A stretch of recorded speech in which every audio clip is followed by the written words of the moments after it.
I was staring at the bright orange violation notice taped to my front door when I realized my peaceful Tuesday morning was about to turn into a bureaucratic nightmare.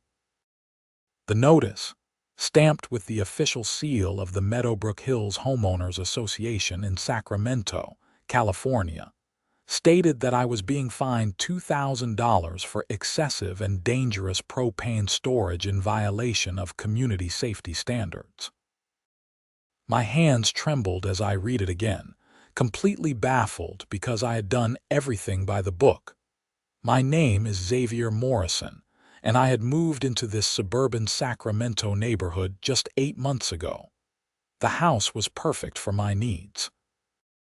I worked from home as a freelance welder and metalworker, creating custom pieces for clients across Northern California. The detached garage on my property was ideal for my workshop. And yes, I needed propane for my equipment. But I had researched everything, obtained every permit, and followed every regulation to the letter. I ripped the notice off my door and immediately went inside to grab my phone. Before I could even dial, there was a sharp knock. When I opened the door, a woman in her mid-50s stood there with pursed lips and arms crossed over her chest. She wore a cream-colored blazer that probably cost more than my monthly mortgage payment, and her blonde hair was styled in that particular way that screamed, "I want to speak to the manager." "Mr. Morrison, I assume you received our notice," she said without any greeting or pleasantries. "And you are Barbara Caldwell, president of the Meadowbrook Hills HOA board. I'm here to discuss your immediate compliance with our community standards." I held up the notice. "This says I'm storing excessive propane. I have 3 20-pound tanks and 100-pound tank. All of it is properly stored, ventilated, and secured according to state and county regulations." Barbara's eyes narrowed. "Our community standards supersede whatever minimal requirements the county has established. We have families here, Mr. Morrison, children playing in yards. Your little hobby workshop is putting everyone at risk. It's not a hobby, it's my business, and I have all the proper permits from the fire marshal's office." She waved her hand dismissively. "The fire marshal doesn't live here. We do. The HOA covenants are very clear about hazardous material storage. You have 72 hours to remove the propane or face daily fines of $500. My jaw dropped. $500 a day? That's insane. I need that propane for my work. Then perhaps you should have chosen a property better suited for industrial activities. This is a residential community." Barbara turned on her heel and walked back toward her black Lexus SUV parked in my driveway. I stood there, anger rising in my chest. Everything about my setup was legal. I had specifically checked with the Sacramento County Fire Prevention Bureau before installing anything. I had even paid extra for a professional consultation to ensure my storage met all safety requirements. The propane tanks were in a locked, ventilated metal cage 20 feet from my house and garage, with proper clearance from property lines. The inspector had praised my setup. After Barbara drove away, I went straight to my filing cabinet and pulled out my permits folder. Every document was there: the business license, the fire safety inspection certificate, the propane storage permit signed by Fire Marshal Henderson himself. I took photos of everything and sent an email to the HOA board requesting a hearing to dispute the fine. 2 days passed with no response. On the 3rd day, I received a certified letter informing me that my appeal had been denied without review because HOA covenants are binding agreements that supersede external permits. The letter stated that my fine would begin accruing the following day if the propane was not removed. I called the Sacramento County Fire Prevention Bureau and asked to speak with Fire Marshal Henderson. His secretary told me he was out on an inspection but would call me back. While I waited, I decided to visit my neighbors and get their perspective. Maybe someone else had dealt with Barbara's overreach before. The house to my right belonged to an elderly couple, the Harpers. Mrs. Harper answered the door with a warm smile that faded when I mentioned the HOA. "Oh dear," she said, inviting me in for coffee. "Barbara has been making everyone's life difficult lately. Last month, she fined the Johnsons for having their trash cans visible from the street for more than 2 hours. Before that, she went after the Rodriguezes for their vegetable garden, claiming it violated aesthetic standards." "Did anyone fight back?" I asked. Mr. Harper joined us in the kitchen, shaking his head. "Most people just pay the fines. It's easier than dealing with her wrath. She's gotten 3 families to move out in the past 2 years. She makes life unbearable if you cross her. But this is ridiculous. I have legal permits for everything." "She doesn't care about permits or laws," Mrs. Harper said quietly. "She cares about control. The HOA board is supposed to have 5 members, but the other 4 positions are filled by her friends who do whatever she says." This information made my blood boil. I thanked the Harpers and went back home, more determined than ever to fight this. My phone rang 20 minutes later. It was Fire Marshal Henderson. "Mr. Morrison, I got your message. What seems to be the problem?" I explained the situation, reading him the violation notice word for word. There was a long silence on the other end. "That's interesting," Henderson finally said. "I personally inspected your setup 3 months ago. It's one of the best residential propane storage installations I've seen. Everything is up to code and then some. Can you put that in writing?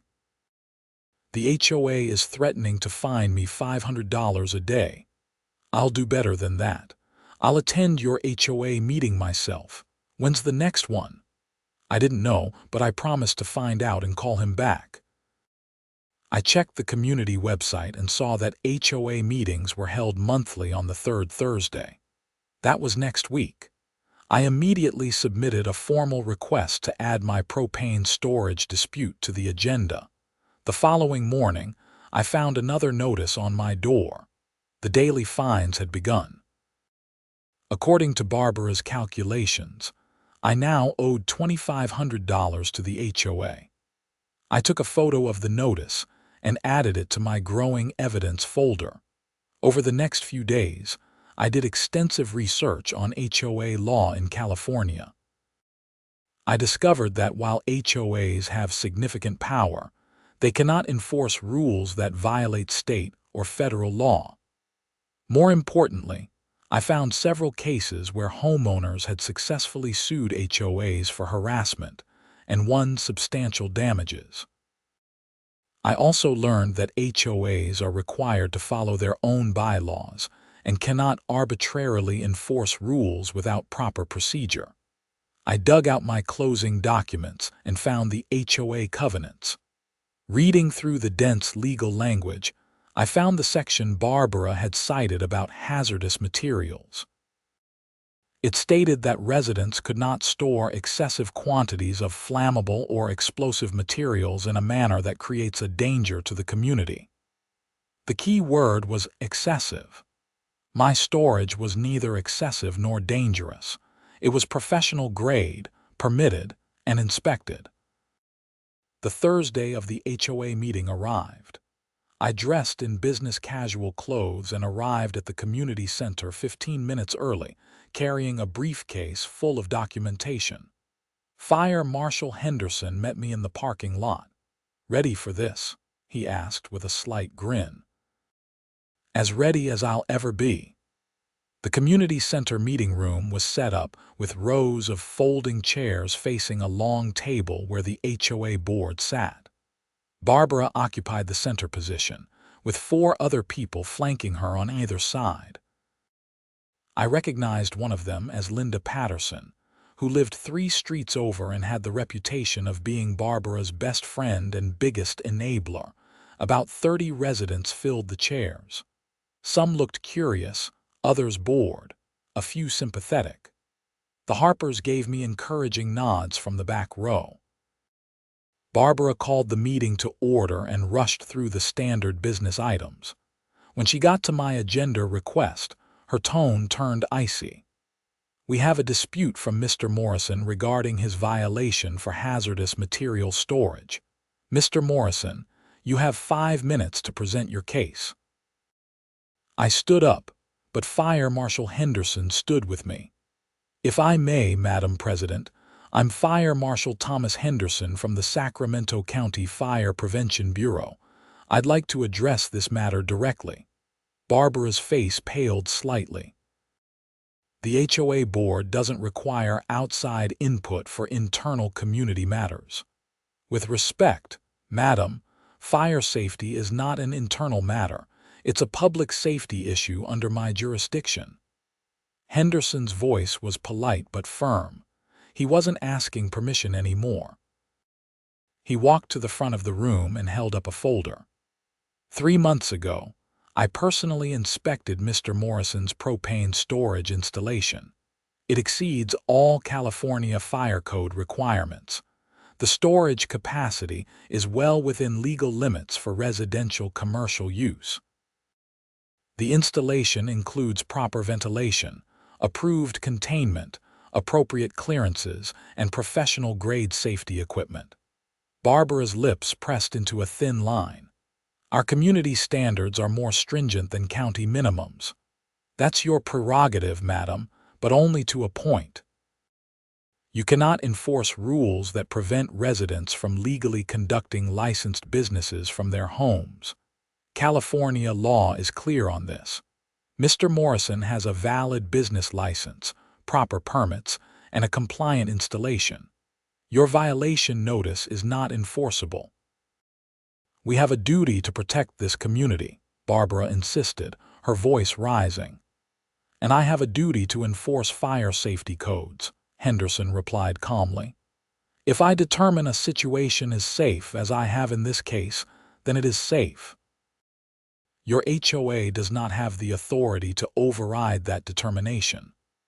One of the board members, a nervous-looking man named Gary, raised his hand. "Barbara, maybe we should reconsider. If the fire marshal says it's safe, the fire marshal is not a resident of this community," Barbara snapped. "He doesn't have to live with the consequences of an explosion." "There won't be an explosion," Henderson said, his patience clearly wearing thin. "The storage setup is textbook perfect. I've inspected commercial facilities with worse configurations. In fact, I'm so confident in the safety of Mr. Morrison's installation that I'm issuing an official letter of compliance, which will be filed with the county. Any attempt to force him to remove legal, permitted, and inspected equipment could result in legal action against the HOA." The room fell silent. Several residents whispered to each other. Barbara's face had turned red and her hands gripped the edge of the table. "Furthermore," Henderson continued, "I've reviewed the HOA covenants. The language about hazardous materials specifically mentions excessive quantities and danger to the community. Mr. Morrison's storage is neither excessive nor dangerous. If this HOA attempts to fine him or take any punitive action, I will testify on his behalf in any legal proceeding." I felt relief wash over me, but Barbara wasn't done. She stood up, pointing at me. "Fine. Perhaps the propane itself isn't the issue, but Mr. Morrison runs a welding business from his garage, which is clearly a commercial enterprise in a residential zone. That violates our covenants regardless of fire safety." I had prepared for this. Actually, the covenants permit home-based businesses as long as they don't create excessive noise, traffic, or nuisance to neighbors. I have zero customer traffic. All my work is commissioned remotely, and I deliver finished pieces myself. I only operate equipment during reasonable hours, and sound tests show my garage is adequately insulated. You can't possibly have sound tests, Barbara challenged. I pulled out another document from my briefcase. I hired an acoustical engineer to measure sound levels from my property line. At no point does the noise exceed 55 decibels at the nearest neighbor's home. That's quieter than a normal conversation. Another board member, a woman named Patricia, looked uncomfortable. Barbara, it sounds like Mr. Morrison has really done his homework here. Maybe we're being too aggressive. Aggressive? Barbara's voice pitched higher. I'm trying to protect property values. What happens when someone tries to sell their home and the buyers find out there's a commercial welding operation next door? Mr. Harper stood up from the back. Barbara, I live right next to Xavier. His work doesn't bother me at all. In fact, he made a beautiful custom gate for us at cost. He's a good neighbor. Several other residents murmured agreement. I saw Barbara's control of the room slipping. This is ridiculous, she said. I move that we table this discussion and conduct our own independent inspection of Mr. Morrison's property. You need board approval for that motion, Fire Marshal Henderson said. And Mr. Morrison would have to consent to an inspection, but I'll save you the trouble. I'm declaring in my official capacity that there are no fire safety violations at his property. If you continue to fine him or harass him over this issue, it could constitute tortious interference with his business and livelihood. The legal terminology hung in the air. Gary cleared his throat. I move that we rescind the violation and fines against Mr. Morrison. Second, Patricia said quickly. Barbara looked betrayed. You can't be serious. All in favor? Gary asked, ignoring her. 3 hands went up. Only Barbara and Linda voted against it. Motion carries, Gary said with obvious relief. Mr. Morrison, your violation is rescinded, and you will not be charged any fines. I thanked the board and shook hands with Fire Marshal Henderson. As I gathered my papers, Barbara stormed out of the community center, Linda hurrying after her. The meeting dissolved into small conversations, with several neighbors coming up to congratulate me. Mrs. Harper hugged me. That was wonderful. Someone finally stood up to her. But as I drove home that night, I couldn't shake the feeling that this wasn't over. Barbara didn't strike me as someone who accepted defeat gracefully. I was right. The next morning, I found a new notice on my door. This one cited me for unauthorized business signage. I looked around my property, completely confused. I had no signs anywhere. Then I spotted what Barbara must have seen. My truck, parked in my driveway, had a small magnetic decal on the door with my business name and phone number. I laughed out loud at the absurdity. The covenant section on signage prohibited permanent business signs visible from the street. A removable magnetic decal on a vehicle was not a permanent sign. I took a photo of the notice and the truck, then removed the decal and stuck it in my garage. If she wanted to play petty games, I could adapt. Over the next 2 weeks, Barbara found new violations to cite me for.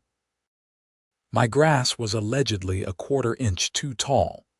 My garbage can was supposedly visible from the street for 3 hours on a non-collection day. My mailbox post needed repainting. Each violation came with a $100 fine. I documented everything, paid nothing, and consulted with a real estate attorney named Marcus Webb. He reviewed all my documentation and smiled. This is harassment, plain and simple, Marcus said. You have grounds for a lawsuit. In fact, you have grounds for a pretty substantial lawsuit. HOA board members can be held personally liable for malicious enforcement of rules. I just want to do my work in peace, I said. I don't want to sue anyone. Sometimes a letter from an attorney is enough. Let me draft something and send it to the board. It might make Mrs. Caldwell reconsider her vendetta. Marcus sent a formal cease and desist letter to the HOA board. outlining my legal position and warning that continued harassment would result in legal action. I also filed a formal complaint with the board, requesting Barbara's removal as president for abuse of authority. The letter seemed to work, at least temporarily. The violation notices stopped. For 3 weeks, I worked in peace, completing several major commissions and building up my business. I even made friendly connections with more neighbors, several of whom quietly shared their own Barbara horror stories. Then I came home one afternoon to find a truck from a towing company backing out of my driveway. My work truck was gone. I ran out into the street. "Hey, that's my truck." "Where are you taking it?" The tow truck driver handed me a form. "Sorry, buddy. HOA called for an abandoned vehicle removal. You'll need to contact them." "Abandoned? I drove it this morning." But the driver was already pulling away. I immediately called the towing company's dispatch.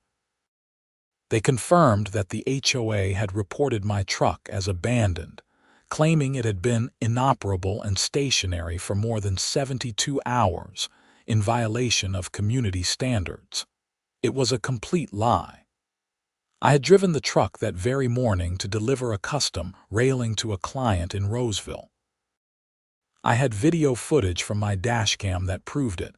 I called Marcus immediately. "They just towed my work truck under false pretenses." "Did you say false report to the towing company?" Marcus asked, his tone sharpening. "Yes. The HOA claimed it was abandoned and inoperable. I have proof I drove it this morning." "That's beyond harassment. That's potentially criminal. False reporting, theft by deception.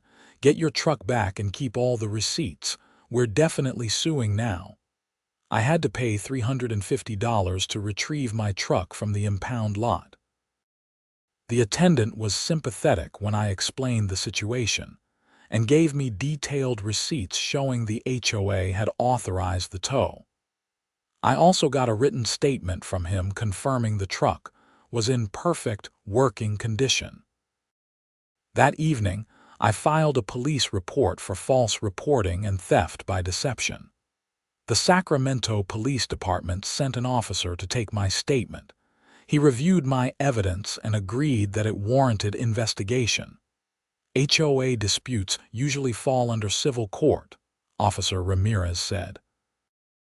"But if they're filing false reports to damage your property or business, that crosses into criminal territory. We'll look into it." Marcus began drafting a lawsuit. The complaint was comprehensive: harassment, tortious interference with business, defamation, abuse of authority, and violation of California's fair housing laws regarding home-based businesses. He also added a section about the false towing incident, seeking damages for the impound fees and lost business time. Before filing, Marcus made one more attempt at resolution. He contacted the HOA board and requested a mediation session. Surprisingly, Gary called back and agreed to meet. But he had concerning news.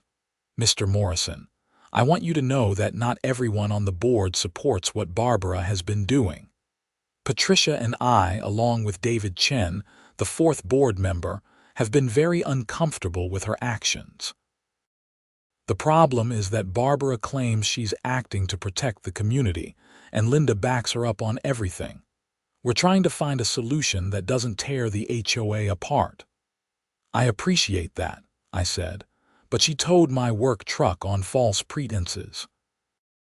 "That's not just aggressive HOA enforcement anymore. That's potentially criminal." "I know. We're calling for a special board meeting to address her conduct. Would you be willing to attend and present your case to the full board?" I agreed, though I wasn't optimistic. The meeting was scheduled for the following Tuesday evening. In the meantime, Officer Ramirez called with an update. We interviewed Mrs. Caldwell about the towing incident. She claims the truck appeared to be abandoned and that she was acting in good faith based on community standards. However, We've also learned that this isn't the first time she's called for questionable vehicle tows. 2 other residents filed similar complaints last year. What happens now? We're continuing the investigation. The district attorney will review the case and decide whether to file charges. Keep documenting everything. Tuesday arrived, and I went to the special board meeting with Marcus by my side. This time, the atmosphere was different. The 5 board members sat at the table, but there was visible tension between them. Barbara sat stiffly, her face set in an expression of righteous determination. Linda sat beside her, equally defiant. On the other side, Gary, Patricia, and David looked uncomfortable and frustrated. Gary called the meeting to order. We're here to address Mr. Morrison's formal complaint against Board President Barbara Caldwell, and to discuss the ongoing dispute regarding his business operations and property use. Marcus stood and presented our case methodically. He went through every violation notice, every fine, every piece of harassment, culminating with the truck towing incident. He showed the dashcam footage, the impound receipts, and the police report. The evidence was damning. When Marcus finished, Gary turned to Barbara. "Do you have a response?" Barbara stood, her voice tight with barely controlled anger. "I have been protecting this community for 8 years. I have maintained property values and standards when others wanted to let things slide. Mr. Morrison represents exactly the kind of problem we face. Residents who think rules don't apply to them, who want to turn our quiet residential neighborhood into a commercial district." "But his business is legal," Patricia interrupted. "He has permits, licenses, everything." "Legal doesn't mean appropriate," Barbara shot back. "We have covenants for a reason. If we allow one person to operate a business, where does it end? Next, we'll have people running day cares, auto repair shops, who knows what else." David Chen spoke up for the first time. "Barbara, the covenants specifically allow home-based businesses under certain conditions. Mr. Morrison meets all those conditions. You've been enforcing rules that don't exist. I've been enforcing the spirit of our community standards." "You can't fine people based on the spirit of rules," Gary said firmly. "That's not how any of this works. And calling for his truck to be towed when it clearly wasn't abandoned, that's indefensible." Linda jumped to Barbara's defense. "You're all being manipulated by an outsider who wants to turn our neighborhood into his personal workshop. Barbara has the courage to stand up for what's right." Marcus cleared his throat. "Mrs. Caldwell, Mrs. Patterson, I want to be very clear about the legal situation here. My client has a strong case for harassment, defamation, and tortious interference. The false towing incident may result in criminal charges. If this goes to court, board members who have acted in bad faith can be held personally liable. That means your personal assets, not just HOA funds, could be at risk." Barbara's face went pale. "Are you threatening me? I'm informing you of the legal reality. My client has attempted to resolve this matter reasonably at every step. He has followed all laws and regulations. Your actions have cost him time, money, and stress. If you continue down this path, the consequences will be severe." The room fell silent. Gary exchanged glances with Patricia and David. Finally, Gary spoke. "I move that we remove Barbara Caldwell as HOA president for abuse of authority and replace her with interim leadership pending a full community election." "Second," Patricia said immediately. "That's absurd." Barbara stood up so fast her chair tipped backward. "You can't remove me.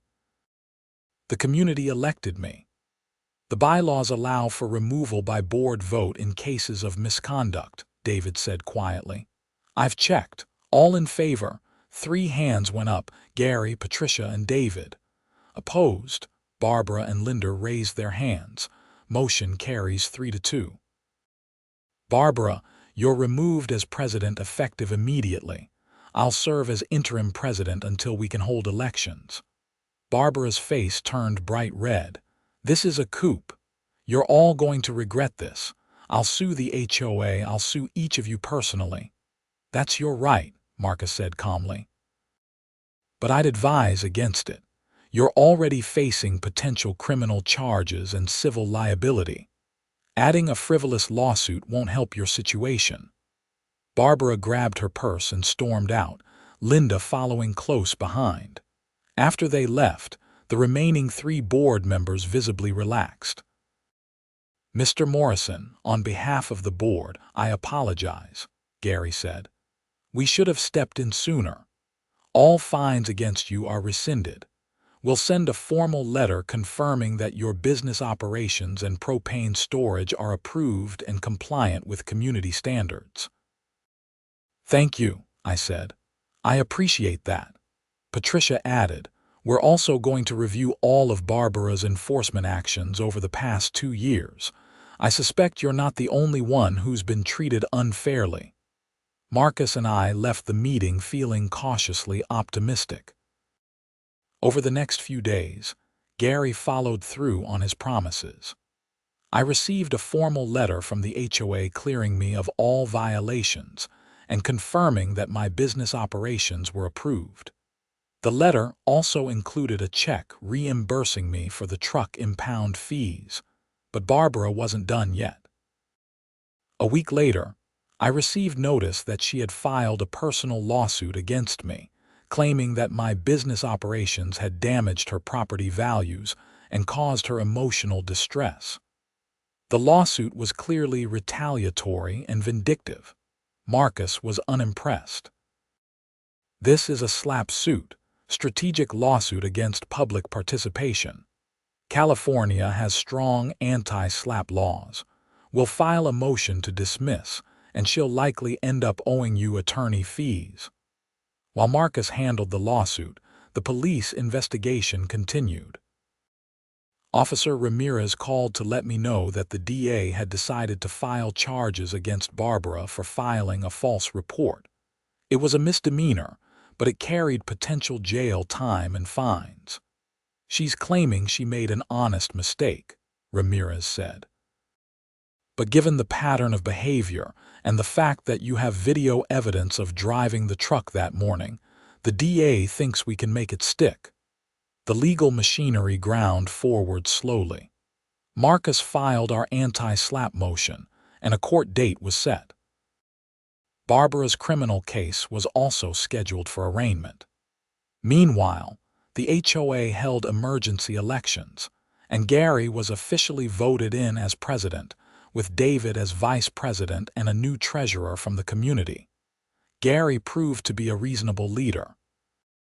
At his first official meeting, he proposed amendments to the HOA enforcement procedures, including requirements for evidence documentation, appeal processes, and restrictions on board members unilaterally issuing fines. The community voted overwhelmingly in favor. 2 months after the confrontation, I sat in a Sacramento County courtroom for Barbara's arraignment on the false report charge.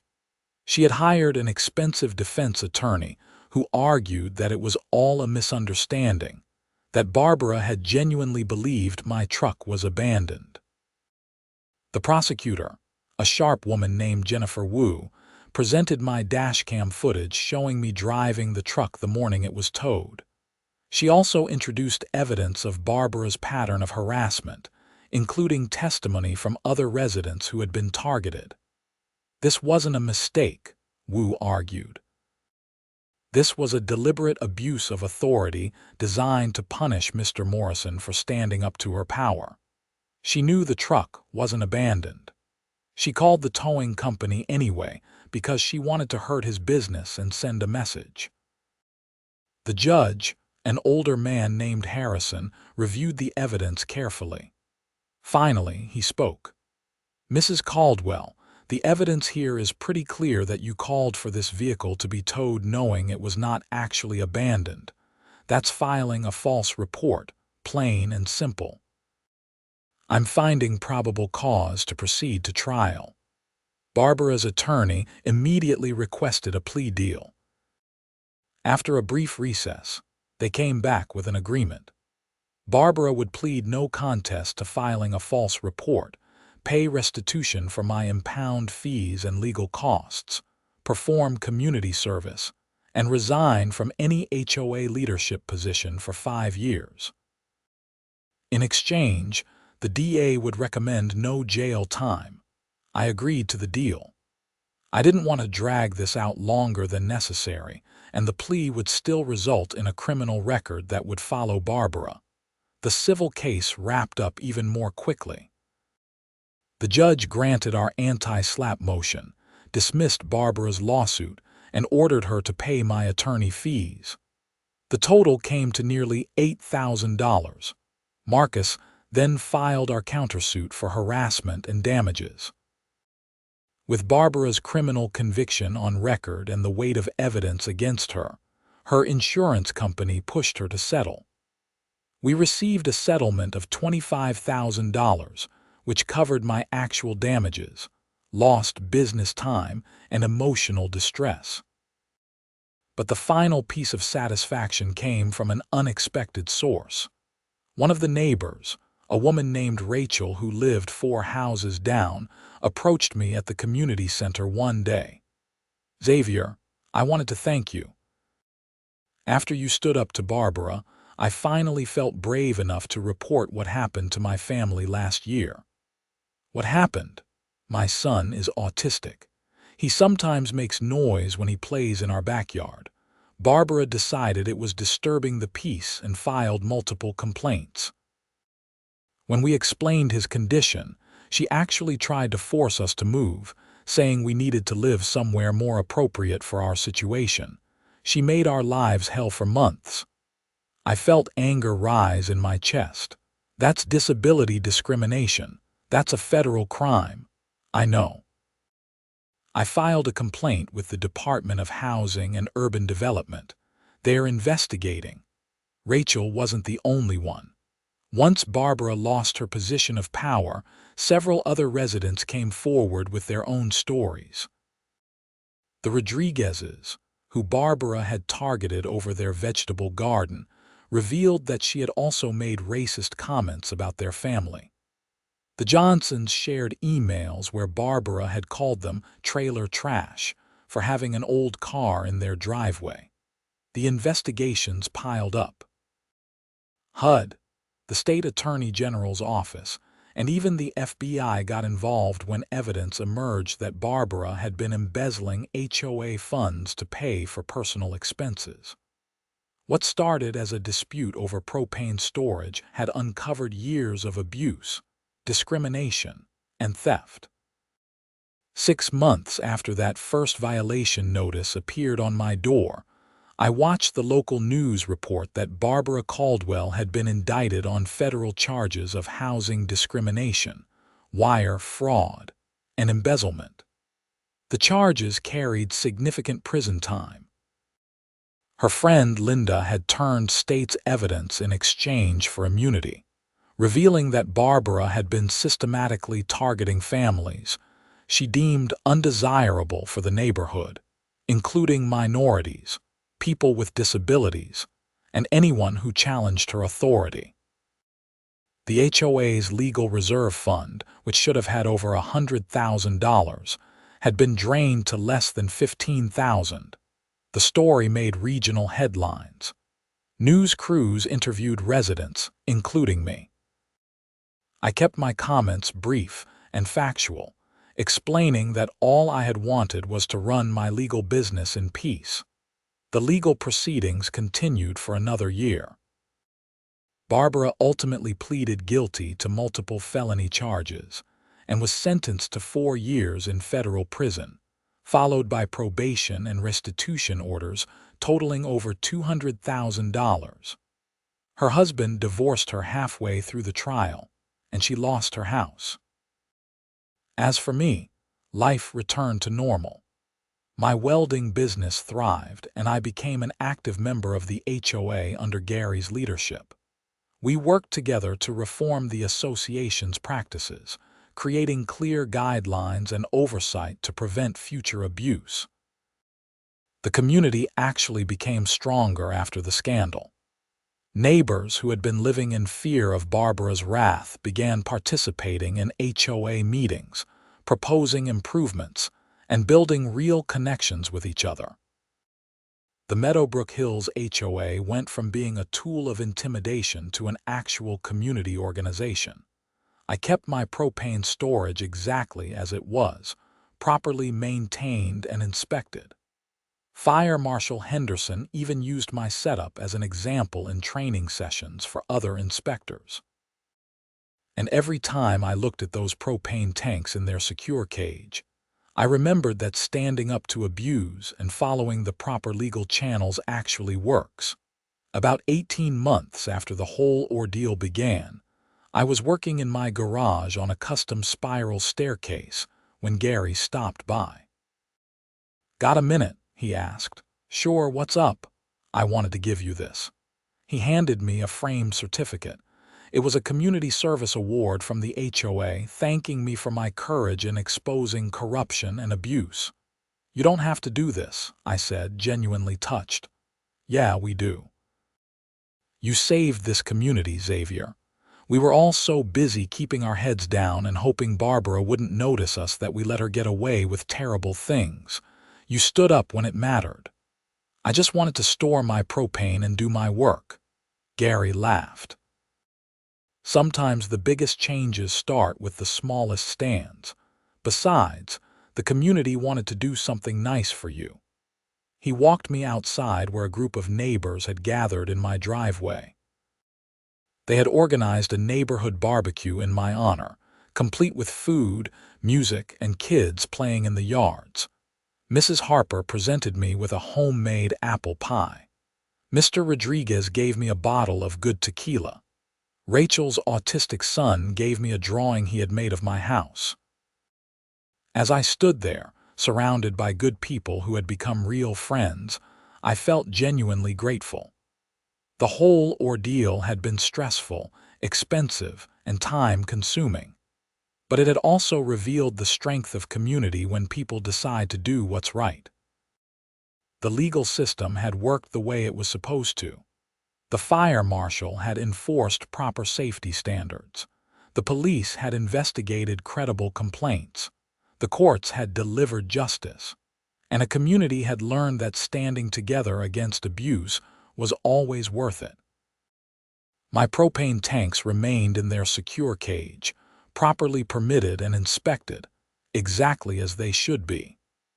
My business continued to grow, and every time I fired up my welding torch, I thought about how close I had come to just giving in and removing the propane to avoid conflict.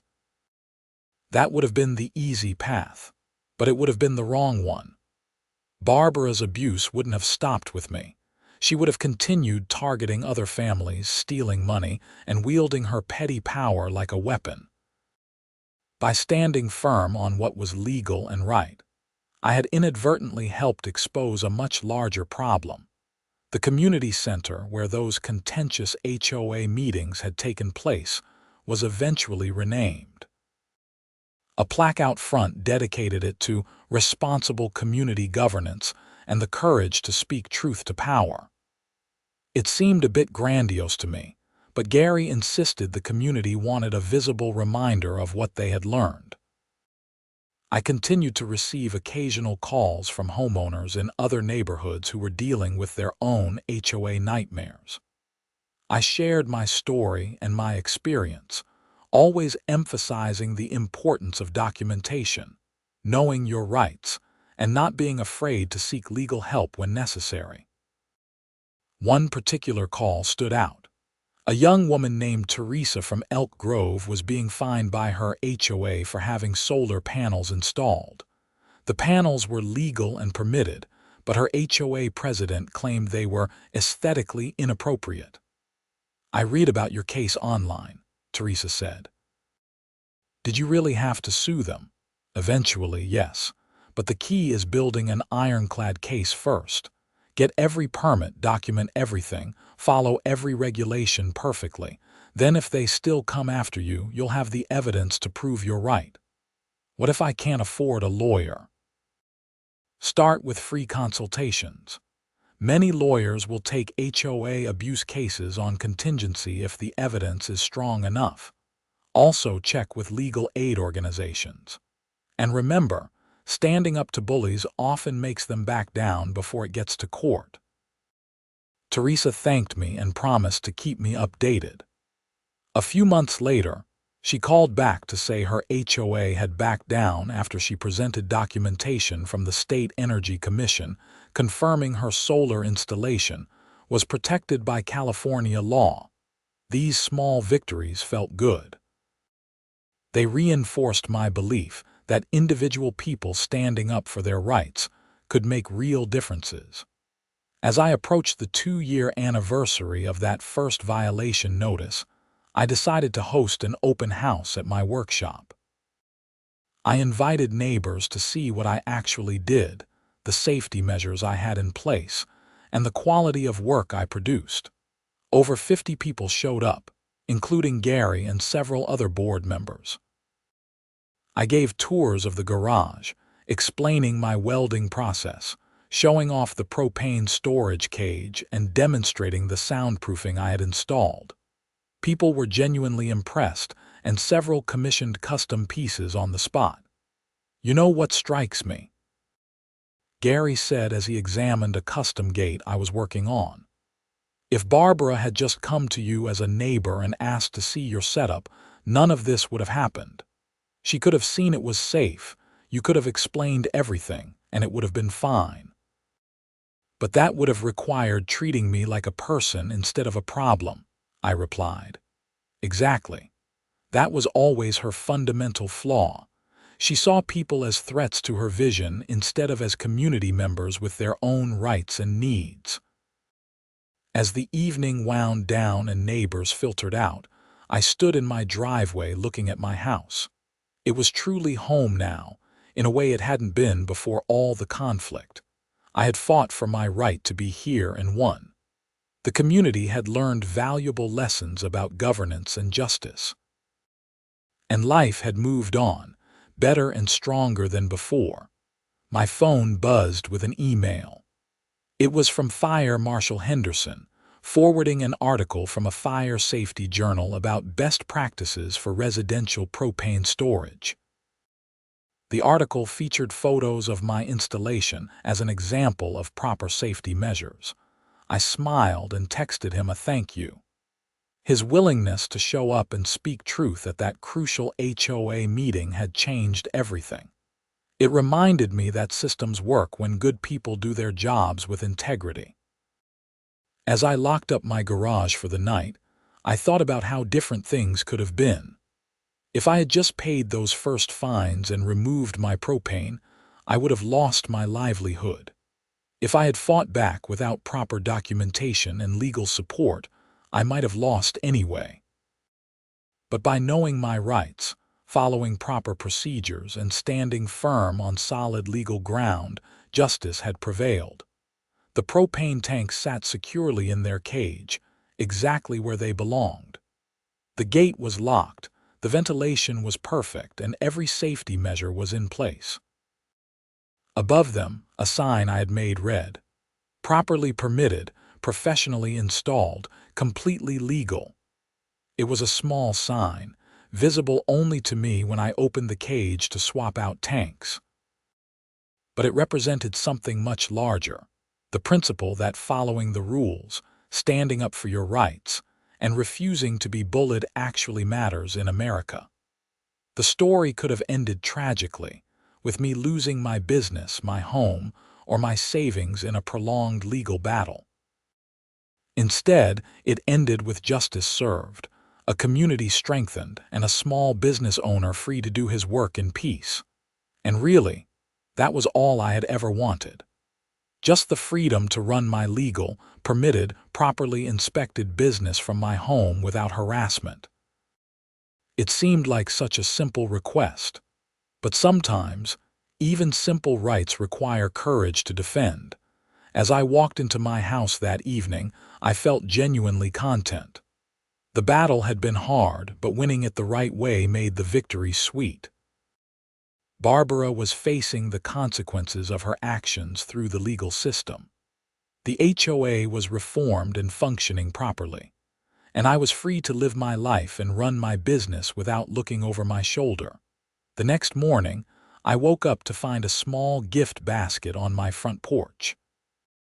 It was from the Harpers, filled with homemade jams and a note that simply said, "Thank you for your courage." I carried the basket inside, made coffee, and headed out to my garage to start the day's work. The propane tanks were right where they should be, my equipment was ready, and I had 3 major commissions to work on. Life was good. And if anyone ever asked me whether it was worth it to fight back against HOA overreach, I would point to my properly stored propane, my thriving business, my strong community relationships, and say absolutely yes. Every time. The legal system isn't perfect, but it provides tools for justice when people are willing to use them. Documentation matters. Evidence matters. Knowing your rights matters. And sometimes, standing up to a bully with a clipboard and a bad attitude is exactly what an entire community needs. I fired up my welding torch and got to work, grateful for the freedom to do so legally, safely, and without fear. That was the real victory, and it was worth every moment of the fight.